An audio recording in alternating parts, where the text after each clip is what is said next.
ಉದ್ದೇಶಿತ ಬಿಡದಿ ಟೌನ್ಶಿಪ್ನ ವಿಚಾರಕ್ಕೆ ಸಂಬಂಧಿಸಿದಂತೆ ಪರ ವಿರುದ್ಧದ ಧ್ವನಿಗಳು ತೀವ್ರಗೊಳ್ಳುತ್ತಾ ಇದೆ. ಇವತ್ತು ಬೈರಮಂಗಲ ಗ್ರಾಮಕ್ಕೆ ಕೇಂದ್ರ ಸಚಿವ ಕುಮಾರಸ್ವಾಮಿ ಅವರು ಭೇಟಿ ಕೊಟ್ಟರು. ಅಲ್ಲಿ ವಿರೋಧಿಸಿ ಪ್ರತಿಭಟನೆ ಮಾಡ್ತಾ ಇರುವಂತ ರೈತರ ಜೊತೆಗೆ ಚರ್ಚೆ ಮಾಡಿದರು. ಸಿಎಂ ಜೊತೆ ಬಹಿರಂಗ ಚರ್ಚೆಗೂ ಕೂಡ ಸವಾಲು ಹಾಕಿದರು. ಡಿಕೆ ಶಿವಕುಮಾರ್ಗೆ ಪತ್ರ ಬರೆದು ಚರ್ಚೆಗೆ ಆಹ್ವಾನಿಸಿದ್ರು ಕುಮಾರಸ್ವಾಮಿ. ಇದಕ್ಕೂ ಮುನ್ನ ವಿಧಾನಸೌಧಕ್ಕೆ ಬನ್ನಿ ಅಂತ ಡಿಕೆ ಶಿವಕುಮಾರ್ ಹೇಳಿದ್ರು. ವಿಧಾನಸೌಧ ಬೇಡ, 27ನೇ ತಾರೀಕು ಬೈರಮಂಗಲದಲ್ಲಿ ಚರ್ಚೆಯಾಗಲಿ ಅಂತ ಹೇಳಿದ್ರು. ಆದರೆ ಇವತ್ತು ಡಿಕೆ ಶಿವಕುಮಾರ್ ಅಲ್ಲಿಗೆ ಹೋಗಲಿಲ್ಲ. ಕುಮಾರಸ್ವಾಮಿ ಅವರು ಹೋದ್ರು. 3 ಗಂಟೆ ರೈತರ ಜೊತೆಗೆ ಚರ್ಚೆ ಮಾಡಿದ್ರು ಕುಮಾರಸ್ವಾಮಿ. ಮತ್ತು ಇವತ್ತು 2 ರೀತಿಯ ಪ್ರತಿಭಟನೆಗಳಾದವು. ಒಂದು ವಿರೋಧ, ಮತ್ತೊಂದು ಪರ. ವಿರೋಧ, ನಾವು ಟೌನ್ಶಿಪ್ಗೆ ಭೂಮಿ ಬಿಟ್ಟುಕೊಡಲ್ಲ ಅಂತ.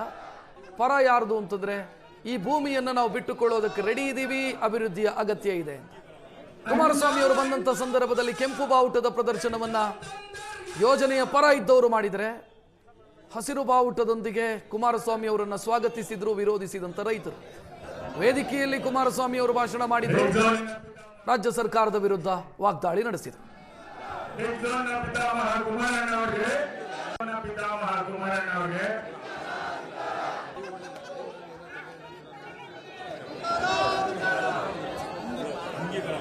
ಅಣ್ಣ ಅಣ್ಣ ಕುಮಾರ ರೆಡ್ ಝೋನ್ ತಂದರ್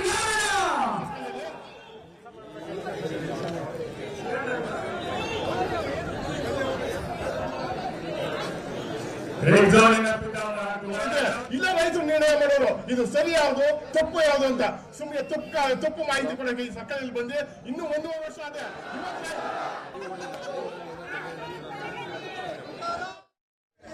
ಕುಮಾರಸ್ವಾಮಿ ಅವರು ರೈತರ ಸಮಸ್ಯೆ ಆಲಿಸಕ್ಕಲ್ಲ, ಅವ್ರ ರಾಜಕೀಯ ಬೆಳೆ ಬೇಯಿಸ್ಕೊಳ್ಳಕ್ಕೆ.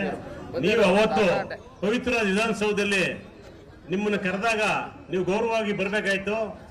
ನೀವು ಕರೆದಾಗ ಅವತ್ತು 50 ಜನ ರೈತರು ನಿಮ್ಮ ಹತ್ರಕ್ಕೆ ಬರ್ಲಿಲ್ಲ ಸ್ವಾಮಿ. ನೀವು ನಮ್ಮ ಹತ್ರಕ್ಕೆ ಬಂದಿದ್ರೆ ಟೌನ್ಶಿಪ್ ಮಾಡ್ಬೇಕಾರೆ ನೀವು ಏನೇನೋ ರಾಜಕೀಯ ಬೆಳೆ ಬೇಯಿಸ್ಕೊಳ್ಳಿ ದಯವಿಟ್ಟು ಮಾಡಬೇಡಿ. ನೀವು ಕರೆದಾಗ ನಾವು ಬಂದಿದ್ದೀವಿ.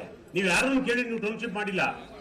ನಾವೇ ನಿಮ್ಮ ಹತ್ರಕ್ಕೆ ಬಂದು ನೀವು ಮಾಡೋ ಟೌನ್ಶಿಪ್ ನ ಆಯ್ತು ಮಾಡಿ ಒಳ್ಳೆ ಚೆನ್ನಾಗಿದ್ದಾರೆ ಒಪ್ಕೋತೀವಿ ಅಂತ ನಾವು ಬಂದಿದ್ದೀವಿ. ಇವತ್ತು ನೀವು ರಾಜಕೀಯ ಮಾಡಕ್ ಬಂದಿರಿ. ನಿನ್ನೆ ಮಾತಾಡ್ತೀರಿ 20 ಜನ ಯಾರು ರೈತರವರಿಂದ 20 ಜನ ಇದೀವಾ? ಬನ್ನಿ, ಇಲ್ಲಿ ಯಾರು ರೈತರು ನಮ್ಮ ರೈತರಿಂದ ಯಾರ ಬೇರೆ ಇದ್ರೆ ನಿಮ್ಮಂಗೆ ಇಡೀ ರಾಜ್ಯದಲ್ಲೆಲ್ಲ ಕರೆಸಿ ನಾವು ರಾಜಕೀಯ ಮಾಡ್ತಾ ಇಲ್ಲ.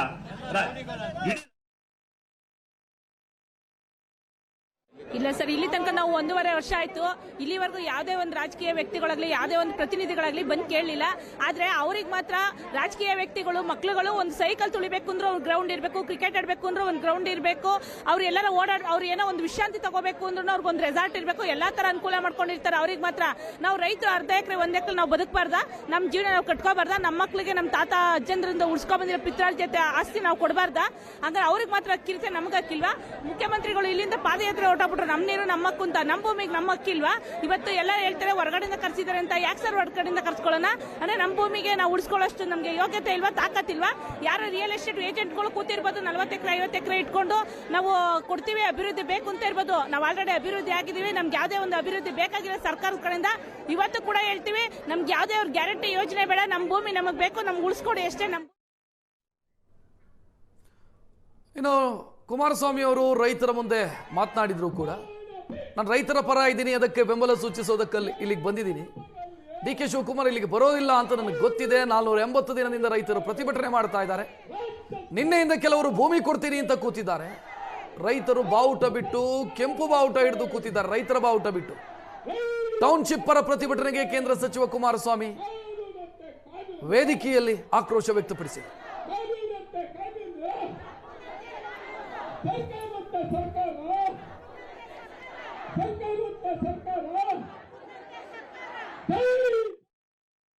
ಅವ್ರಿಗೆ ಗೌರವ ಕೊಡಬೇಕು ಅನ್ನೋದಿದ್ರೆ, ಅದರ ಮುಖಾಂತರ ನಾಡಿನ ಜನತೆ ಗೌರವ ಸಲ್ಲಿಸಬೇಕು ಅನ್ನೋದಿದ್ರೆ ಮುಖ್ಯಮಂತ್ರಿ ಅವ್ರ ಮುಂದೆ ಚರ್ಚೆ ಮಾಡಲಿ. ಅಲ್ಲೆಲ್ಲ ಕೂತ್ಕೊಂಡು ಹೇಳಿಕೆ ಕೊಟ್ಟರಾಗಲ್ಲ.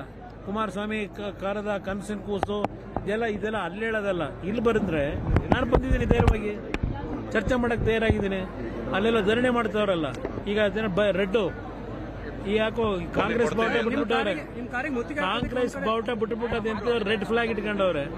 ಈಗಲೂ ಹೇಳ್ತೇನೆ, ಅಲ್ಲಿ ನಿಜವಾದ ರೈತರು ಯಾರಿದ್ದಾರೆ ಈ ಭಾಗದಲ್ಲಿ ಅವ್ರು ಬಂದ್ರೆ ಚರ್ಚೆ ಮಾಡಕ್ ತಯಾರಾಗಿಲ್ಲ. ಈಗ ಅವ್ರ ಪತ್ರ ಯಾಕೆ ಬರೆದ್ರು ನನಗೆ? ಪತ್ರ ಬರೆದು ಯಾತಿಗೆ ನಾನು ಇನ್ವೈಟ್ ಮಾಡಿದ್ರು? ನಾನು ಯಾಕೆ ಪತ್ರ ಬರೆದಿದ್ದೇನೆ? ಮತ್ತೆ ಇನ್ನೊಂದು ಪತ್ರ ನೆನಪಿಸಿ ಅವರಿಗೆ ಪತ್ರ ಬರದೆ ಯಾವಾಗ ಬೇಕಾದ್ರೂ ಸಿದ್ಧ ಇದ್ದೀನಿ. ಆದರೆ ಚರ್ಚೆ ಆಗಬೇಕಾದ್ದು ಇಲ್ಲಿಯ ರೈತರೇನಿದ್ದಾರೆ ಅವ್ರ ಮಧ್ಯದಲ್ಲಿ ಚರ್ಚೆ ಆಗಬೇಕು. ಅವ್ರಿಗೆ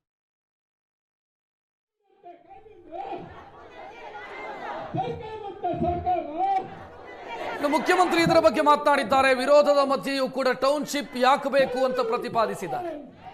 ಬೆಂಗಳೂರಿಗೆ ಆಗ್ತಾ ಇರುವಂತ ವಲಸೆಯನ್ನ ತಪ್ಪಿಸೋದಕ್ಕೆ ಅಸಾಧ್ಯ. ಬದುಕು ಕಟ್ಟಿಕೊಳ್ಳೋದಕ್ಕೆ ಬೆಂಗಳೂರಿಗೆ ಬರ್ತಾರೆ. ಈ ಹಿಂದೆ ಸ್ಯಾಟಲೈಟ್ ಸಿಟಿಗಳನ್ನ ಮಾಡಿದ್ವಿ, ಈಗಲೂ ಅದರ ಅಗತ್ಯ ಇದೆ. ವರ್ಟಿಕಲ್ ರೀತಿಯಲ್ಲಿ ಸಿಟಿ ನಿರ್ಮಾಣ ಆಗಬೇಕು ಅಂತ DK ಶಿವಕುಮಾರ್ ಬಿಡದಿ ಟೌನ್ಶಿಪ್ ಅನ್ನ ಮಾಡೇ ಮಾಡ್ತೀವಿ ಎನ್ನುವಂತ ಸಂದೇಶ ಕೊಟ್ಟಿದ್ದಾರೆ.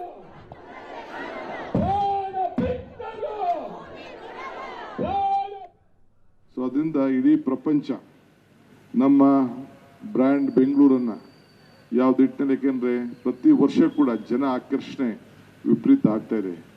ಇಲ್ಲಿ ಹೋದ್ರೆ ವಿದ್ಯಾ ಸಿಗ್ತದೆ, ಆರೋಗ್ಯ ಸಿಗ್ತದೆ, ವೃತ್ತಿ ಸಿಗ್ತದೆ, ಬದುಕನ್ನು ಕಟ್ಕೊಳ್ಬೇಕು ಅಂತ ಹೇಳಿ ಎಲ್ಲ ಹಳ್ಳಿಗಳಿಂದ ಕೂಡ ಇವತ್ತು ಬರ್ತಾ ಇದ್ದಾರೆ. ಇದಕ್ಕೆ ನಾವು ಕಾಪಾಡಬೇಕು. ಹಿಂದೆ ಇದು ಸ್ಯಾಟಲೈಟ್ ಟೌನ್ ಆಯಿತು, ಕೆಂಗೇರಿ ಸ್ಯಾಟಲೈಟ್ ಟೌನ್ ಆಯಿತು. ಹಂಗೆ ಮುನ್ಮುಂದಕ್ಕೂ ಕೂಡ ಈ ಬೆಂಗಳೂರನ್ನ ಬೆಳೆಸಲಿಕ್ಕೆ ನಮ್ಮದೇ ಆದಂಥ ಪ್ರಯತ್ನವನ್ನು ನಾವು ಮಾಡಲಿಲ್ಲ ಅಂತಂದರೆ, ಏಕೆಂದರೆ ಯಾರು ಕೂಡ ಬೆಂಗಳೂರು ಬರೋರನ್ನ ನಾವು ನಿಲ್ಲಿಸಲಿಕ್ಕೆ ಸಾಧ್ಯ ಇಲ್ಲ. ಅದಕ್ಕೆ ವರ್ಟಿಕಲ್ ಗ್ರೋತ್ ಕೂಡ ಈಗಲೇ ನಾನು ಚಿಂತನೆಯನ್ನು ನಾನು ಮಾಡ್ತಾ ಇದ್ದೇನೆ. ಸೊ ಎಲ್ಲ ಧರ್ಮ, ಎಲ್ಲ ಜಾತಿಗಳಿಗೆ ಅವರ ಬದುಕನ್ನು ಕಟ್ಕೊಳ್ಳಿಕ್ಕೆ ನಾವು ಈ ರೂಪವನ್ನು ಈ ಸಂದರ್ಭದಲ್ಲಿ ಕಟ್ಟಬೇಕಾಗಿದೆ.